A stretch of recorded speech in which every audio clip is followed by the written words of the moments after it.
تو ہم جتنے لوگ میری بات سن رہے ہیں، ہم اپنے رمضان کی ابتدا کریں، توبہ کریں، ٹھیک ہے نا؟ اللہ تعالیٰ کے نبی کہتے ہیں میں دن میں 70 دفعہ توبہ کرتا ہوں، استغفار۔ اب تو معصوم، پاک پاکیزہ امت کو سکھانے کے لیے۔ دوسری بات، دنیا کا ہر انسان کسی وقت بھی توبہ کر سکتا ہے کہ نہیں؟ کر سکتا ہے نا؟ کوئی پابندی تو نہیں۔ دو واقعے سناتے ہیں۔ ایک کتاب کا پڑھا اور ایک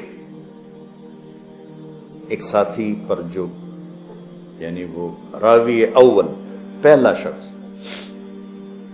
شاہ سید احمد شہید رحمۃ اللہ علیہ کے لشکر جب بالا کوٹ میں آمنے سامنے ہوئے تو سکھوں کا لشکر تھا کوئی 20,000 کا، اس کا تھا سپہ سالار شیر سنگھ، رنجیت سنگھ کا بیٹا، اور یہ چند ہزار تھے۔ تو ان کو وہاں ایک پہاڑ ہے مٹی کوٹ، دوسرا ہے بالا کوٹ۔ مٹی کوٹ بہت اونچا ہے، بالا کوٹ بہت نیچا ہے، وہ پہاڑی سی۔ تو وہاں مسل ہے جس کا مٹی کوٹ اس کا بالا کوٹ۔ تو شیر سنگھ مانسیرا کے راستے سے چلا ہے، آگے جنگل ہی جنگل، اور گڑھی حبیب اللہ تک پہنچا، آگے اس کو راستے کا نہیں پتہ۔ تو راستہ بتانے والے پھر مسلمان ہی تھے، پیسوں سے خرید لیا، گجر تھے گجر۔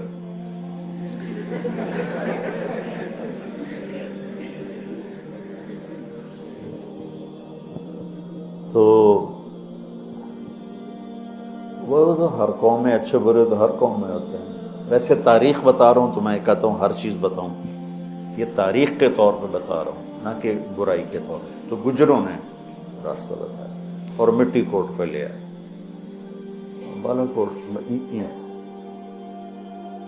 بیچ میں کھیت تھے جس میں پانی لگا ہوا تھا اور چاول کی فصل تھی۔ تو جب ادھر شاہ صاحب کا لشکر آیا اس کنارے پر اور سکھوں کا لشکر آیا اس کنارے پر اور جنگ شروع ہونے والی، ایک سکھ نے دوڑ لگائی اور کھیت وہ سمجھے کہ حملہ کرنے جا رہا، اس نے دوڑ لگائی اور چاول کے کھیتوں کو پار کرتا ہوا آ کر شاہ صاحب کے پاؤں میں گر پڑا، اپنا کڑا توڑا، زنار توڑیو کا مجھے کلمہ پڑھا۔ شاہ صاحب نے کلمہ پڑھایا، جنگ شروع ہوئی، پہلا شہید یہ سکھ تھا۔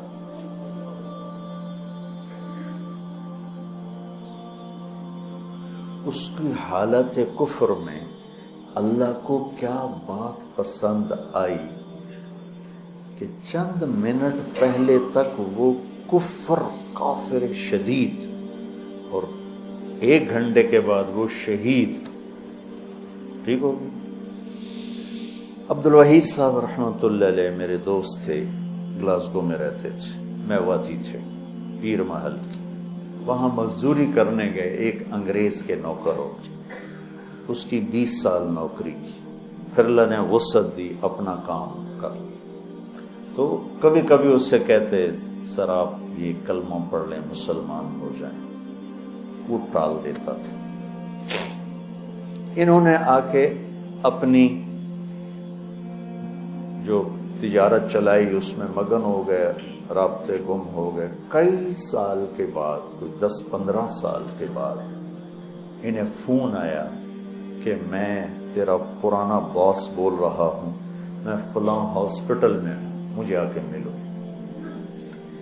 وہاں کوئی بیٹا بیٹی تو ہوتا نہیں ان کی تیمارداری کے لیے، تو ہمیں اللہ نے ایسا ماحول دیا ہے۔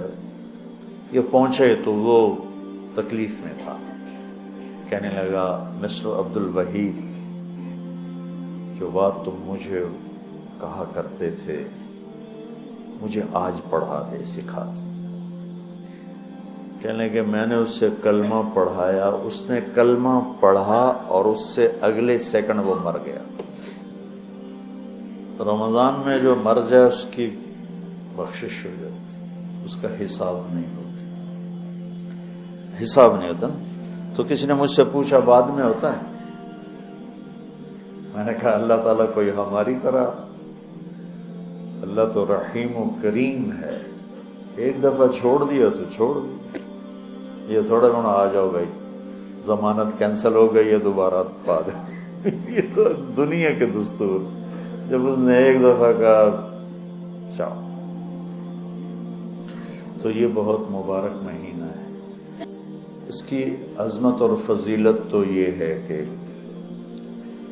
فرض 70 فرض کے برابر ہو جاتا ہے اور نفل فرض کے برابر ہو جاتا ہے۔ اللہ جہنم کے دروازوں کو بند کر دیتا ہے، جنت کے دروازوں کو کھول دیتا ہے، عرش اس کا پہلے آسمان پہ آ جاتا ہے، شیطان سارے قید ہو جاتے ہیں، ساری کائنات، سمندر کی مچھلیاں اور زمین کی چیونٹیاں روزہ رکھنے والوں کے لیے دعا کرتی ہیں، جنت کو روزانہ روزے والوں کے لیے سجایا جاتا ہے، اور اللہ اسے کہتا ہے میرے بندے آ رہے ہیں تجھ میں ہمیشہ رہنے کے لیے۔ اللہ کی طرف سے 24 گھنٹے ایک اعلان ہوتا رہتا ہے، کوئی بخشش مانگنے والا، کوئی توبہ کرنے والا، کوئی معافی مانگنے والا، کوئی بھی سائل جو بھی مانگے، ایک فرشتہ اعلان کرتا ہے نیکی کرنے والے آگے بڑھ تجھے بشارت ہو، دوسرا فرشتہ اعلان کرتا ہے برائی کرنے والے بس کر اور واپس ہو۔ تو میرے نبی کا فرمان ہے کہ اگر لوگوں کو رمضان کی قیمت کا اندازہ ہو جائے تو یہ تمنا کرتے کہ سارا سال ہی رمضان ہو۔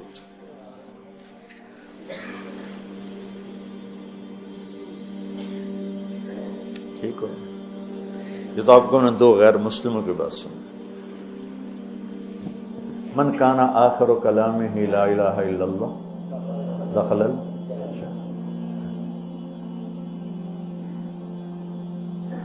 مولوی شاہد صاحب کے بھائی ساری زندگی کمیونسٹ رہے اور دہریہ ٹائپ ہو گئے اور اسلام کے خلاف شاعری بھی کی، کتابیں بھی لکھی، اور مرنے سے پہلے 3 دفعہ کلمہ پڑھا۔ مولوی شاہد صاحب نے خود بتایا کون سی بات اللہ کو پسند آئی کہ اس کے سارے کفریات کے باوجود ایمان کو سلب نہیں فرمایا۔ ایمان والی ماں سے پیدا ہوا تھا۔ ایک سٹیج کا اداکار تھا، یہ جواد وسیم صاحب کا واقعہ، وہ ہر عیب میں سب سے آگے تھا، اور ہم کہتے ہیں ماشاءاللہ نماز پڑھتے موت آئی، قرآن پڑھتے موت آئی، اللہ کے راستے موت آئی۔ وہ سٹیج پر اداکاری کر رہا تھا اور دل کا اٹیک اور گر پڑا، اٹھا کے پیچھے لے گئے تو اس نے زور زور سے کلمہ پڑھنا شروع کیا اور کلمہ پڑھتے پڑھتے مر گیا۔ موت کہاں آئی؟ سٹیج پر، جو انتہائی غفلت کی، نافرمانی کی جگہ ہے، اور ہر عیب، ہر کبیرہ گناہ۔ اور جب میں کوئی چھٹی نہیں دے رہا ہوں، میں ایک بات کرنا چاہتا ہوں جس پر کہ میری طرف سے کوئی اجازت نہیں کہ جو مرضی کرو ہوتے، اللہ اخیر تک کلمہ وہی پڑھتا ہے جس کو اللہ پڑھواتا ہے۔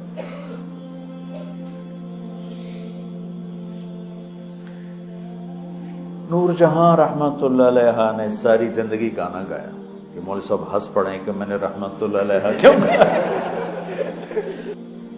تو میں نے اس بیچاری کو رحمت اللہ علیہ کہا تو وہ مجھے ایسے دیکھنے لگی۔ وہ 27 رمضان تھی اور جمعہ کی رات تھی، بتاؤ خود کوئی اختیار کر کے مر سکتا ہے؟ ساری زندگی گانے میں گانا کوئی اچھا کام نہیں، شریعت گناہ ہے، لیکن وہ کیا ایسی خوبی کی مالک تھی کہ شب قدر، شب جمعہ، اس میں اس کی موت آئی۔ تو آپ اللہ کی رحمت کو شاید ہم سمجھتے ہی نہیں۔ اس ساری میری بات کا خلاصہ یہ ہے کہ جب ہر انسان کافر ہو، مسلم نافرمان ہو، عمل کے لحاظ سے، عقیدہ کے لحاظ سے، ہر لمحہ اس کی توبہ کی توقع ہے کہ نہیں ہے، شاید توبہ کرے۔ تو جب ہم نہیں جانتے کہ یہ کب توبہ کر لے، تو پھر کسی سے نفرت کرنے کا جواز ہے؟ میں آج ایک کو دیکھتا ہوں شراب پی رہا ہے، چلو تو میں آپ بیتی سناتا ہوں۔ جنید جمشید رحمۃ اللہ علیہ کو میں نے دیکھا ٹی وی پر ڈانس کر رہا تھا، اور 10-12 لڑکیاں اس کے ساتھ ڈانس کر رہی تھیں، تو میرے جی میں آیا اس کو تو ہدایت مل ہی نہیں سکتی۔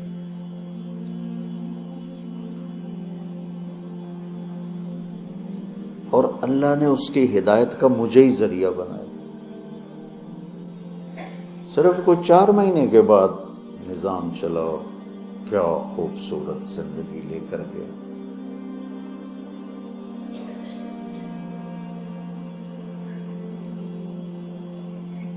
تو جب ہر انسان کے بارے میں ہر وقت یہ توقع ہے کہ یہ توبہ کر سکتا ہے، تو پھر کسی بھی انسان کو مسلم، کافر، حقیر سمجھنے کا کوئی جواز ہے؟